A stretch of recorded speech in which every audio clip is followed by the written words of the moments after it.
Hola a todos, aquí Meijo Ferroviario. Saludos cordiales. Hablemos de trenes. ¡Vamos, que nos vamos! Renfe, lo que cuesta, lo que es y lo que nadie explica. La red ferroviaria española depende de inyecciones millonarias para sostener servicios deficitarios, mientras la eficiencia y la gestión siguen siendo los grandes retos del sistema público. Sigue el vídeo hasta el final y no te pierdas unas fantásticas imágenes de trenes y vamos a disfrutar de este gran artículo de Javier García que es Oro en paño. No te lo pierdas porque no tiene desperdicio. Cada día, desde 2019, la División de Transporte de Pasajeros de Renfe, Renfe Viajeros, ha recibido más de 4 millones de euros en ayudas públicas. Y aún así, también cada día ha perdido 450.000 euros. Sin esas ayudas presupuestarias, la pérdida sería de 4,45 millones de euros diarios. Por eso, cuando se habla de Renfe, conviene preguntarse de qué Renfe hablamos. ¿Del AVE, que se autofinancia? ¿De los cercanías, subvencionados? ¿Del transporte de mercancías ruinoso? ¿Del operador internacional? ¿Del gestor de trenes en alquiler? Renfe se ha convertido en uno de los pocos consensos nacionales. Todos tienen algo que criticar. Usuarios frustrados, políticos a la contra, titulares que van del descontento al escarnio, pero cuanto más se habla de Renfe, menos se entiende cómo funciona. Porque hablar de Renfe no es solo hablar de trenes, sino de una organización densa y con muchas capas: empresa pública, operador estratégico, servicio esencial, marca histórica y también instrumento político. Todo eso convive a menudo en tensión. Sobre todo lo último, un enorme instrumento político que vale muchísimo dinero.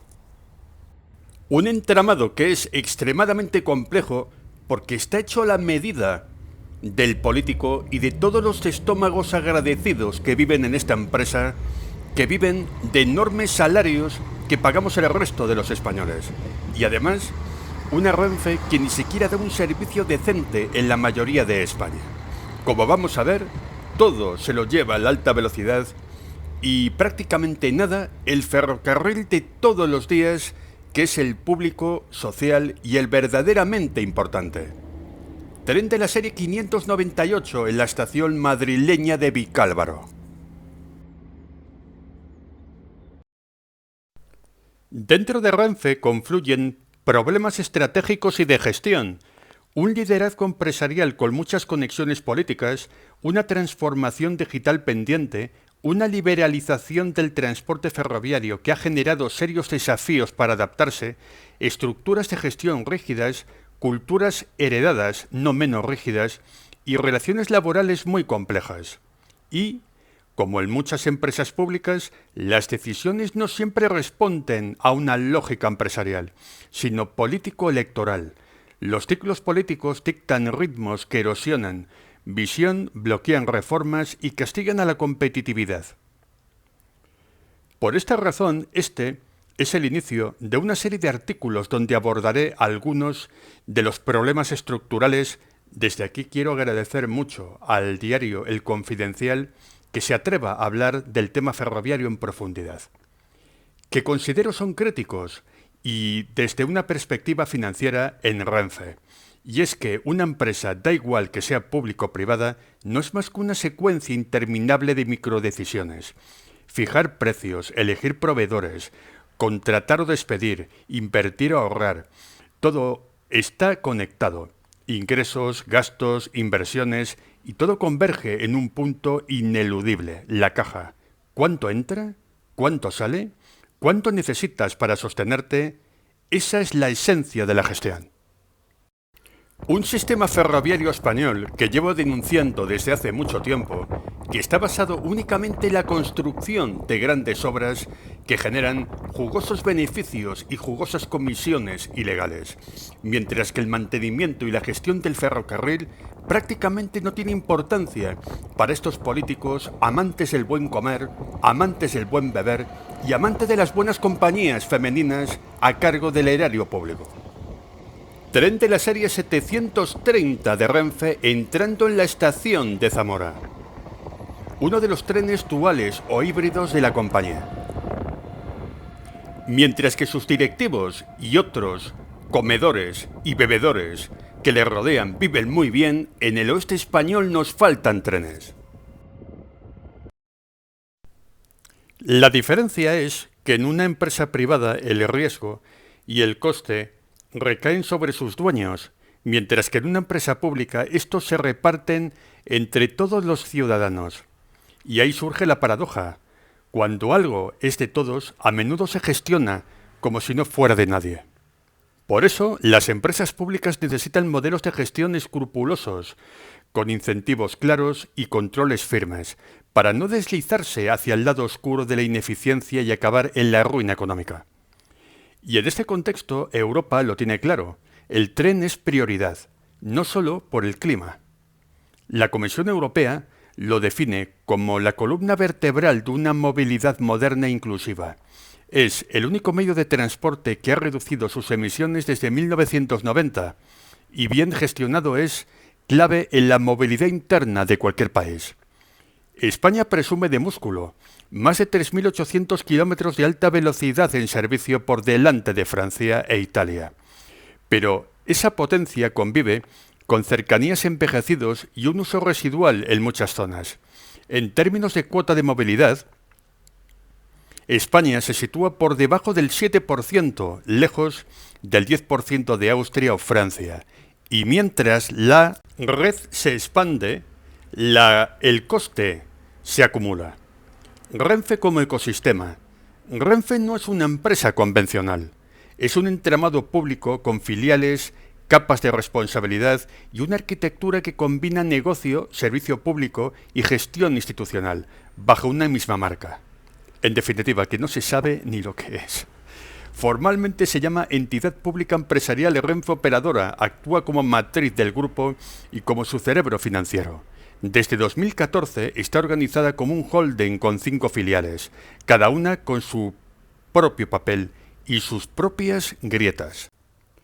Un sistema oscuro, complejo, que no se sabe ni lo que es y que solo beneficia a los de siempre, al político, al enchufado, al estómago agradecido y a un montón de gente que vive a lo grande con altos sueldos que no se ven ni por asomo en la empresa privada. Tren de la serie 121 de Renfe en la estación madrileña de Vicálvaro. Y luego no hay dinero para la Ruta de la Plata, no hay dinero para el directo Madrid-Burgos y no hay dinero para poner un simple ferrocarril a buena parte de España que lo necesita y que tiene la desgracia de no tener una estación por donde pasa la alta velocidad. No te pierdas los últimos minutos porque vas a alucinar. La más relevante, con diferencia, es Renfe Viajeros, responsable del transporte de pasajeros en cercanías, media distancia, AVE, Avant y Hablo. Aporta la inmensa mayoría de los ingresos. Sin ella, Renfe no se sostiene. Después, Renfe Mercancías, una división atrapada en el pasado. Acumula pérdidas estructurales, una cuota de mercado marginal y aparece año tras año en los informes de auditoría como una filial en situación crítica. Su reconversión ha sido anunciada en repetidas ocasiones, pero nunca se ejecuta. Renfe Mercancías es una absoluta vergüenza, como podemos ver en esta imagen de Miranda de Ebro, donde vemos a las locomotoras, los vagones grafiteados, que muestran muy bien cómo es la ruina de esta empresa. Una ruina que no solamente se ve por fuera, también se ve por dentro. Cada vez son menores los trenes y cada vez es mayor la desidia absoluta de Renfe Mercancías. Estoy convencido que Renfe Mercancías se va a convertir en breve en una especie de pelotazo político para venderla a cualquier operador privado por 2 duros, mientras que otros se llenan los bolsillos. Está también Renfe Ingeniería y Mantenimiento, la encargada de que los trenes funcionen y el sistema no descarrile. Literalmente. Su trabajo es invisible pero esencial. Le sigue Renfe Alquiler de Material Ferroviario, una filial creada para rentabilizar el material rodante excedente, entre comillas, del grupo. En la práctica, gran parte de ese parque está obsoleto, fuera de uso o sin demanda comercial real. Se puede decir que es una especie de chatarrero rodante. Aunque se alquilan algunas locomotoras y coches antiguos a operadores secundarios o internacionales, no existe una actividad relevante ni estratégica. Desguaces Renfe, Sociedad Anónima.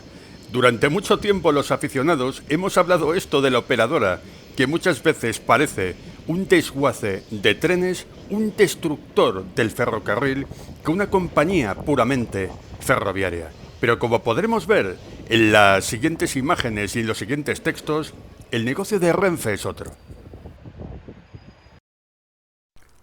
La más joven del grupo es Renfe Proyectos Internacionales, que busca exportar conocimiento ferroviario y marca país. Del AVE a la Meca. Tengo que reírme porque ¿qué marca de país va a vender Renfe al extranjero? Del AVE a la Meca, al Tren Maya en México, aunque su contribución económica es menor, tiene valor simbólico y diplomático, o lo que es lo mismo, un chiringuito político. Renfe participa además en empresas conjuntas como Transfesa, Logística o Logirrail, Tecnología. Un entramado espeso donde solo una unidad, viajeros, aporta el volumen, la actividad y los ingresos. Las demás orbitan a su alrededor, pero no sostienen el sistema. Los números, más viajeros, menos ingresos. El último año verdaderamente estable para Renfe fue 2019. Entonces el grupo ingresó 2.556 millones de euros por actividad comercial. Venta de billetes, transporte de mercancías, servicios técnicos y contratos con terceros.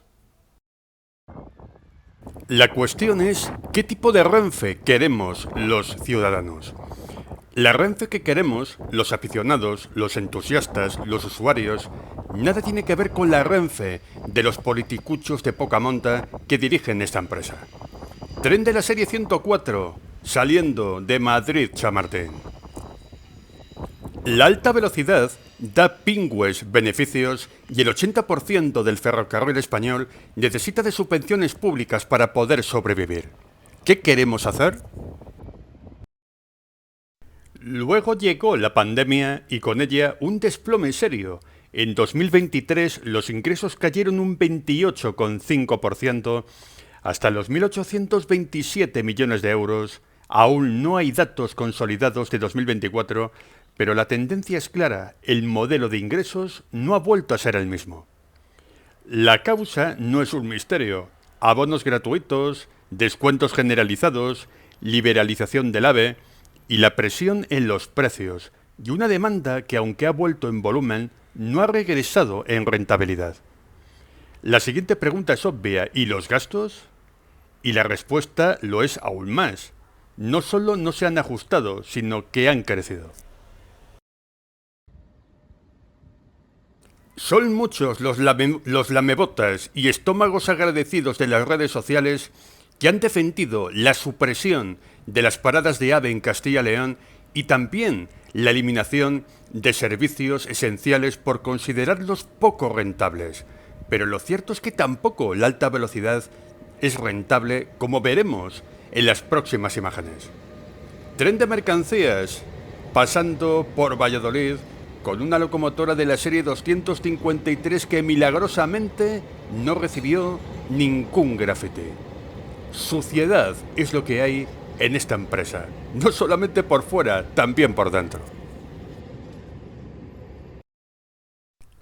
Mientras los ingresos por billetes retrocedían un 28,5%, la plantilla del grupo Renfe crecía en 4.000 personas entre 2019 y 2023, más de un 26% y superando los 19.400 empleados. Sin embargo, el gasto de personal solo creció un 10% hasta alcanzar los 1.131 millones de euros. ¿La explicación? Porque se contrataron más personas, pero con perfiles más jóvenes y salarios más bajos. En 2019, un trabajador de Renfe tenía un coste laboral medio de casi 67.000 euros al año. En 2023 había bajado a 58.266, unos 8.600 euros menos por trabajador. Aún así, el coste laboral medio en Renfe sigue siendo muy superior a la media del sector servicios, que según el Instituto Nacional de Estadística no alcanza los 37.000 euros anuales. Es decir, Renfe casi duplica esa cifra, incluso con la entrada de nuevas generaciones en plantilla. En definitiva, Renfe tiene una estructura de personal más grande, algo más joven que en 2019, pero no necesariamente más productiva. Quizás se haya contratado, efectivamente, personal nuevo, pero estoy harto de ver aquí, en Castilla y León, un montón de trenes de media distancia donde no hay revisor ni interventor. Los costes operativos externos, aquellos en los que Renfe incurre para realizar su actividad, pero subcontrata a terceros, sí bajaron, pero de forma cosmética. En 2019 fueron 2.530 millones, en 2023 2.492 millones, una reducción ínfima del 1,5% que contrasta con la caída de ingresos. Y el dato clave, en 2023 el 89% de los ingresos comerciales del grupo procedieron de Renfe Viajeros, con 1.592 millones de euros.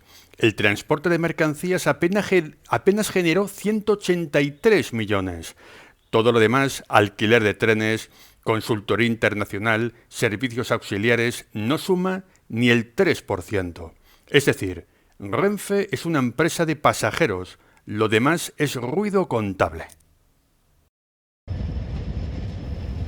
Imágenes de Salamanca, donde podemos ver las típicas maniobras de las primeras horas de la mañana, donde se pueden ver trenes de media distancia pululando de un lado para otro y también las maniobras con los trenes de mercancías mañaneros en la estación Charra.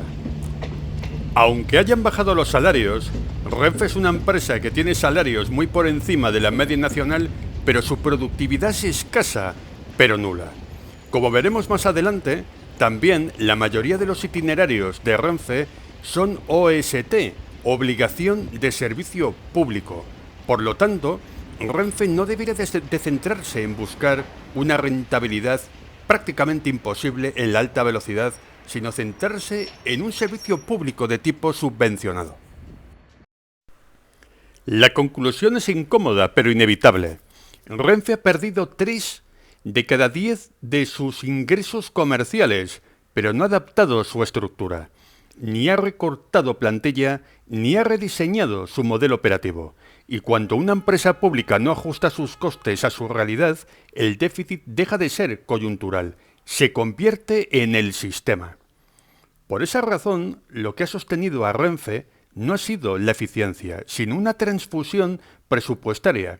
Entre 2019 y 2023, Renfe perdió 729 millones de euros anuales en ingresos comerciales.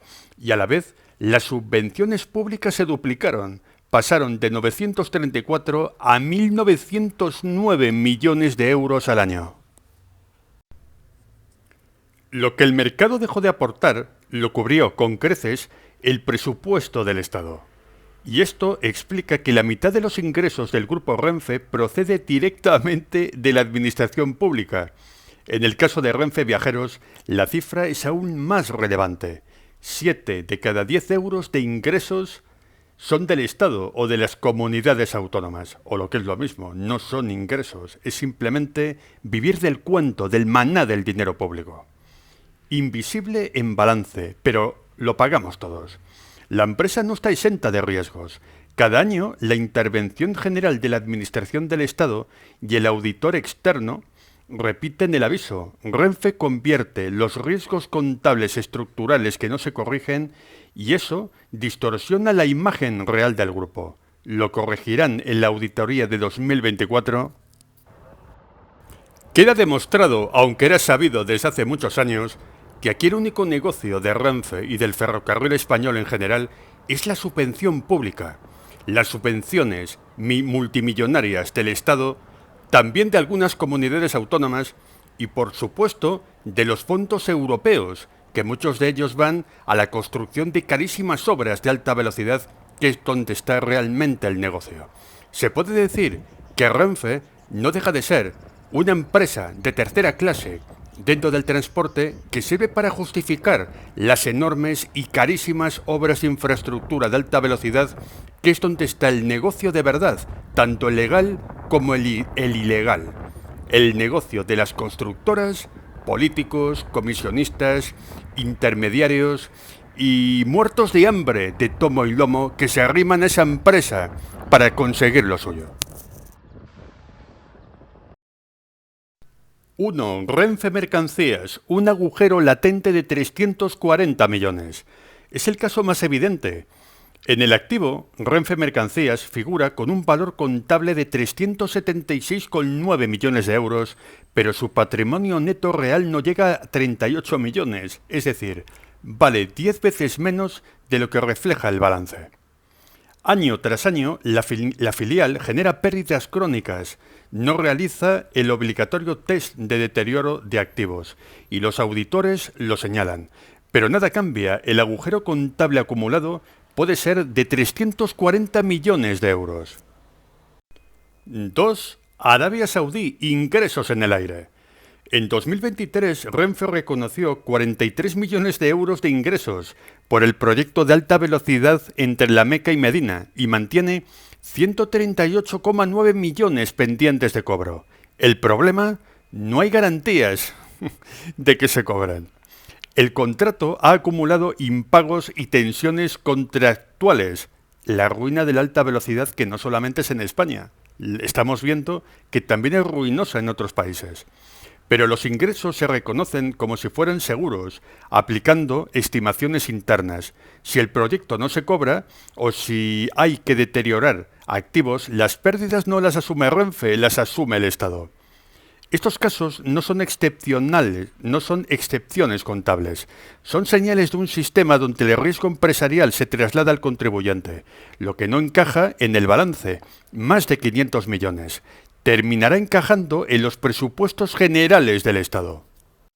Un riesgo que no solamente termina pagando el contribuyente español con sus impuestos, también la gente más humilde de España tiene que soportar las humillaciones constantes de Renfe con sus averías, incidencias, retrasos y algunas zonas de España un tren absolutamente tercermundista que no cumple con las necesidades de buena parte del pueblo español que vive en una provincia o en el barrio humilde de una gran ciudad.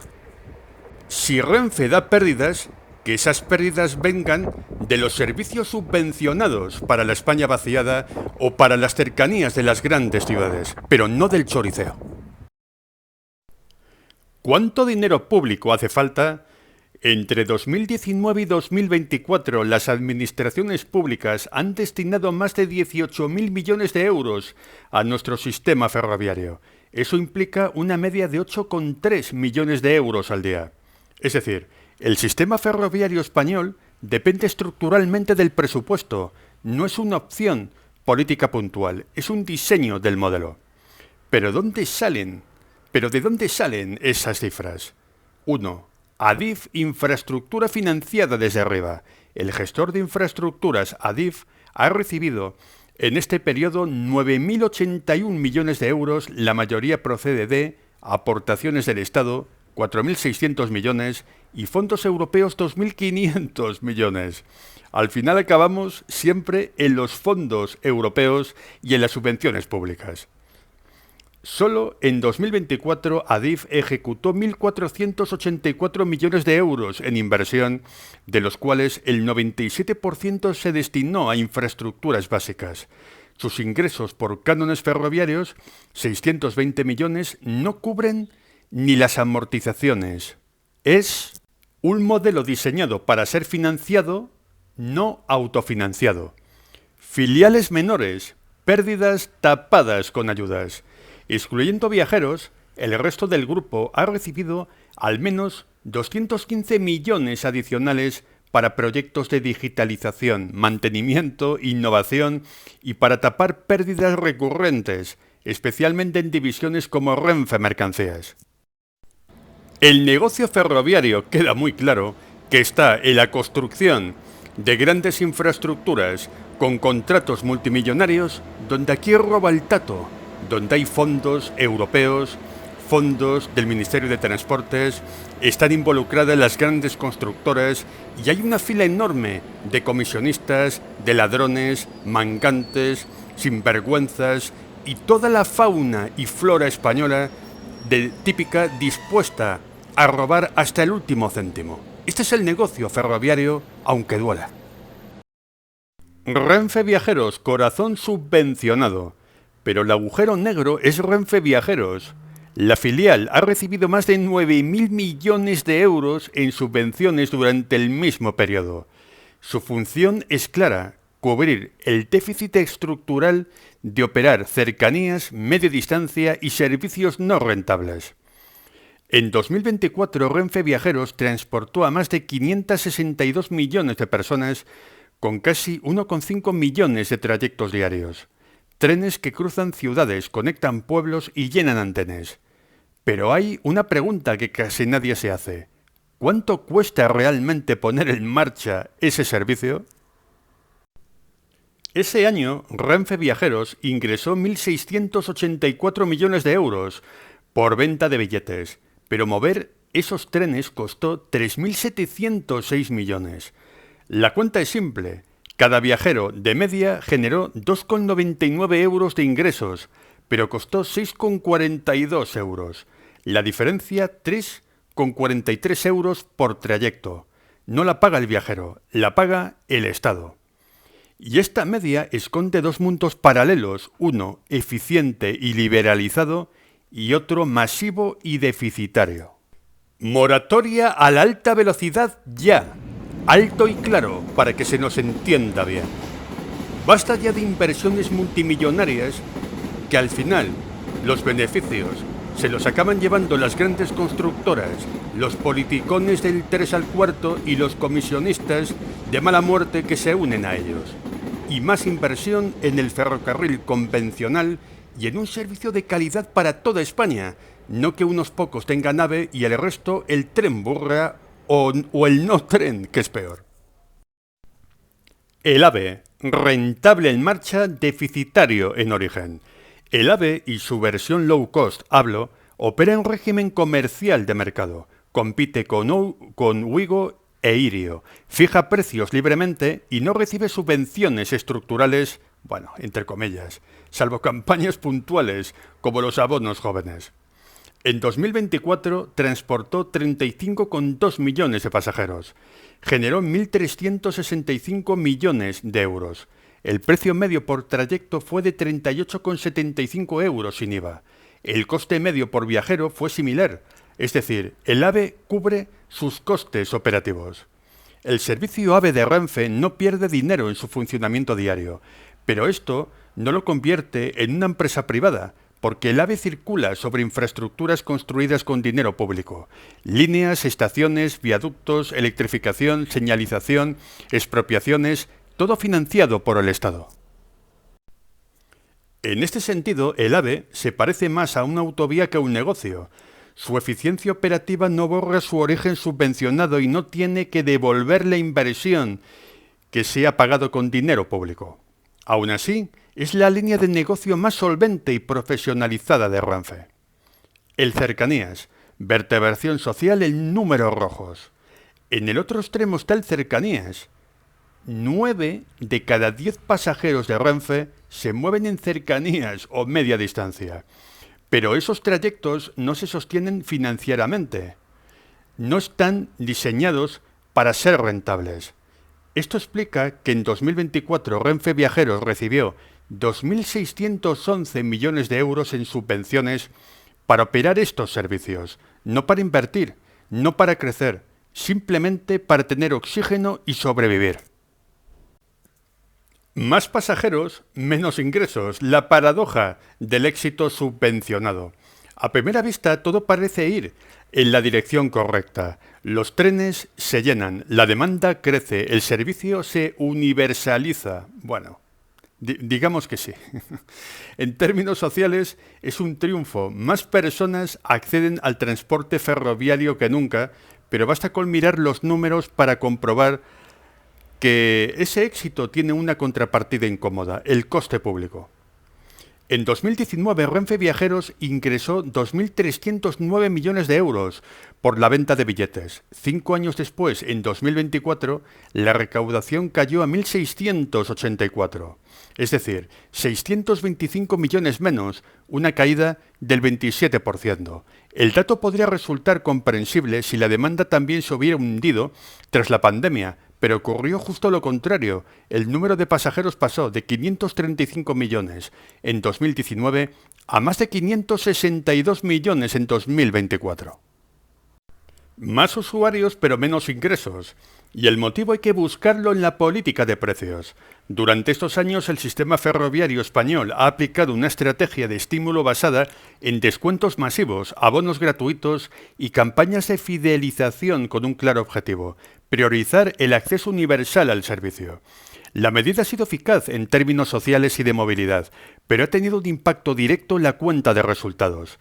El precio medio por trayecto total ha pasado de 4,31 euros en 2019 a los 2,99 euros en 2024, un descenso del 30% impulsado por la gratuidad en cercanías y media distancia, especialmente para usuarios recurrentes, y aunque la intención política es clara, acercar el tren a la ciudadanía, el efecto económico es difícil de ignorar. Aparte que tampoco no ha habido un acercamiento claro a la ciudadanía.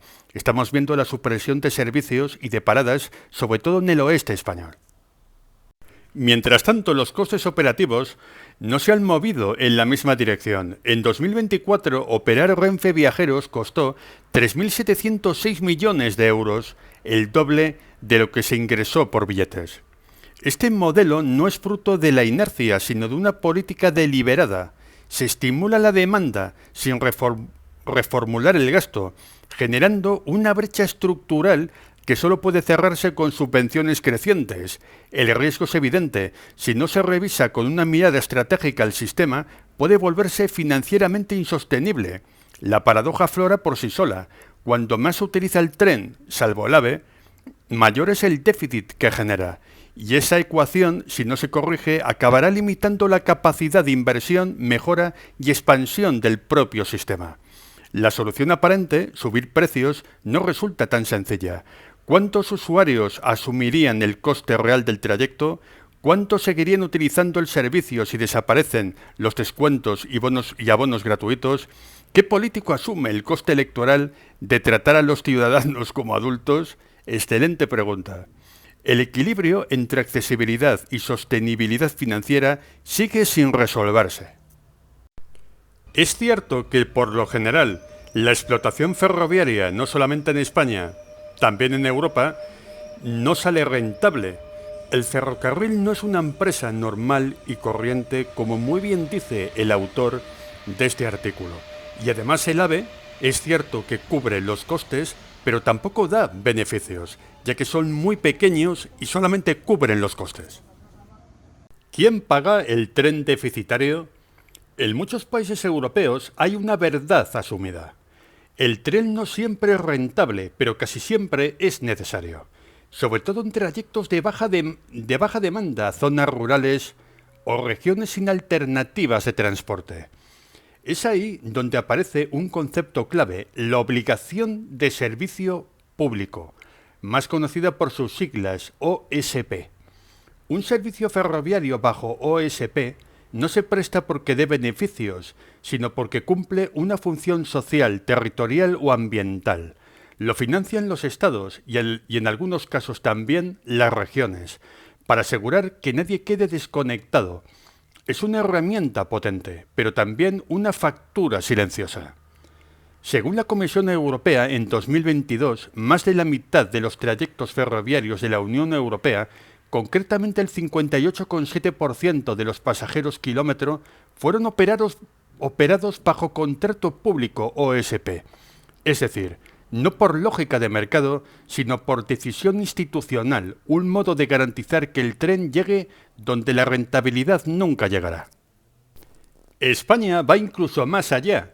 Como señalé, 9 de cada 10 trayectos de Renfe Viajeros están cubiertos por OSP. Esto incluye cercanías, media distancia y Avant, trenes que circulan a diario sin preocuparse por el margen, porque el Estado ya ha acordado pagar por ellos. Renfe no debería de perder el tiempo en Arabia Saudí, en trenes en Centro Europa y en esa división internacional que es absolutamente de lo más cutre y ridícula que he visto en mi vida. Renfe tiene que centrarse en la obligación de servicio público, sobre todo para esa España que no está en grandes ciudades y que no tiene acceso a la alta velocidad. Por una cuestión social, medioambiental, para que no haya tantos autobuses en nuestras carreteras y para que haya un servicio ferroviario de calidad en los barrios de las grandes ciudades, en las provincias, en la España vaciada, y no tener que subvencionar tantas líneas de autobuses que a menudo son monopolios que también viven del Estado. Un sistema ferroviario cleptocrático que está centrado en el interés político y no en el interés del ciudadano. Esto explica que solo en 2024 el sistema OSP español movilizó más de 2.600 millones de euros en subvenciones. ¿De dónde salen? 1.495 millones del Gobierno central, 453 millones de la Generalitat de Cataluña para el servicio Rodalies, 43 millones de otras comunidades autónomas y otros 620 millones en compensaciones por abonos gratuitos y descuentos. Una cifra que, sumada, convierte al tren entre los 5 servicios públicos con mayor carga presupuestaria directa de España, sin incluir pensiones, sanidad o educación. Renfe, en definitiva, es una pieza presupuestaria de primer orden que, sumada a Adif, configura uno de los mayores compromisos financieros sostenidos por el Estado. En países como Alemania, Suecia o Francia, los servicios de obligación de servicio público no se adjudican automáticamente al operador histórico. Se licitan, se comparan ofertas, se exige eficiencia, se compite por precio y calidad. En Alemania el 81% de los kilómetros OSP se adjudica mediante concurso abierto. En Suecia el 13%. En España el 100% se otorga directamente a Renfe. España sigue siendo uno de los países menos competitivos de Europa en gestión de servicios ferroviarios públicos, pese al volumen de dinero público que moviliza. Y la gran pregunta, hasta ahora sin respuesta clara, es esta. ¿Tiene sentido seguir haciéndolo así? ¿Paga el Estado más de lo necesario? ¿Garantiza esta fórmula la eficiencia? ¿O estamos ante un modelo cómodo para Renfe, pero caro para el contribuyente? La legislación europea exige que esto cambie y tiene fecha de caducidad. La aplicación del cuarto paquete ferroviario obligará a someter los contratos OSP a la competencia. Pero España por ahora no ha abierto el juego. ¿Y ahora qué hacemos con el tren? España ya hizo su gran apuesta ferroviaria. La red está desplegada, el AVE alcanza casi todos los rincones posibles y el presupuesto público parece que lo soporta, porque no hay resistencias políticas relevantes. Pero lo que viene no va de más infraestructuras, va de algo más difícil: gestión, eficiencia y visión a largo plazo. Porque el tren del futuro no será más de lo mismo, será más digital, más automatizado, más interoperable y exigente. La Comisión Europea lo tiene claro, la digitalización del sistema ferroviario será clave para aumentar la capacidad, reducir costes, mejorar la seguridad y construir una red sostenible. Está claro que el ferrocarril español no es rentable y nunca ha sido rentable, pero es que esa no es su finalidad. Y la construcción de enormes líneas de alta velocidad y apostar por los servicios AVE no genera rentabilidad. Es cierto que se cubren los gastos de explotación, pero no se cubren las enormes inversiones en infraestructuras. Ya que Renfe da pérdidas, hagamos una Renfe más eficiente, lo más productiva posible, sin recortar servicios de obligatoriedad de servicio público y, por supuesto, reabrir líneas e itinerarios que han quedado en el olvido. Pero hay preguntas incómodas. ¿Está preparado el modelo español para dar ese salto? ¿Puede Renfe liderar la transformación? ¿Puede una estructura pensada para operar sin competencia convertirse en el motor de modernización tecnológica? ¿Tiene margen para reducir costes, racionalizar filiales, mejorar productividad y ganar flexibilidad? Y no solo eso, ¿cómo haremos para que el tren compita con el camión? El tren necesita velocidad, transparencia y fiabilidad si quiere ganar espacio logístico y reducir emisiones de verdad. ¿Cómo diseñamos un sistema que no solo vertebre territorios, sino cadenas de valor económico por cada euro público invertido en ferrocarril? Porque el debate sobre el tren no es técnico, es político, fiscal y estratégico. Efectivamente, buena parte del ferrocarril español no es rentable en la explotación, pero es cierto que algunos sectores y algunas divisiones, como el transporte de mercancías y otras, sí que podría aportar valor añadido a la economía, como muy bien dice en el último párrafo el gran autor que ha escrito este artículo. Un ferrocarril poco rentable, pero que en algunos casos sí se podría hacer rentable en el tiempo. El diseño ideal para el ferrocarril español sería, por un lado, un servicio público de calidad que tiene que ser subvencionado, pero también buscar otras líneas de negocio, la máxima rentabilidad si se puede obtener. No se trata de público o privado, sino público y privado. Y si cada día destinamos 8 millones de euros a mantener su funcionamiento, esto es lo que cobrarían al día 60.000 médicos si los contratáramos para reforzar nuestro sistema sanitario. Por ejemplo, quizás ha llegado el momento de preguntarnos algo más que cuánto cuesta. ¿Estamos invirtiendo bien? ¿Para qué estamos construyendo este sistema ferroviario? ¿Lo estamos gestionando con el nivel de ambición, eficiencia y excelencia que un país como España necesita? El tren puede ser vertebración, puede ser futuro, puede ser política pública bien entendida, pero si seguimos inyectando miles de millones sin revisar el modelo, el riesgo no solo es financiero, el riesgo es seguir construyendo infraestructuras del siglo XXI con estructuras del siglo XX. Esta ha sido la gran verdad del barquero, que no solamente hablo aquí en el canal de Meijo Ferroviario, que también afortunadamente muchos medios de comunicación están abriendo los ojos y están reconociendo la verdad, la quiebra técnica de Renfe y del ferrocarril español. La cuestión es, ya que el ferrocarril español da pérdidas y quizás no tenga beneficios, por lo menos vamos a hacerlo más eficiente para que dé menos pérdidas y a la vez extender el servicio público y social por toda España, mejorando el ferrocarril convencional, pero también reabriendo nuevas líneas y no tener que subvencionar servicios de autobuses en carretera y un montón de otro tipo de cosas que no tienen sentido alguno. Muchísimas gracias por vuestra atención. Ya sabéis, suscribiros, dar like, comentad, compartid. Esto me ayuda mucho. Y hasta el próximo video.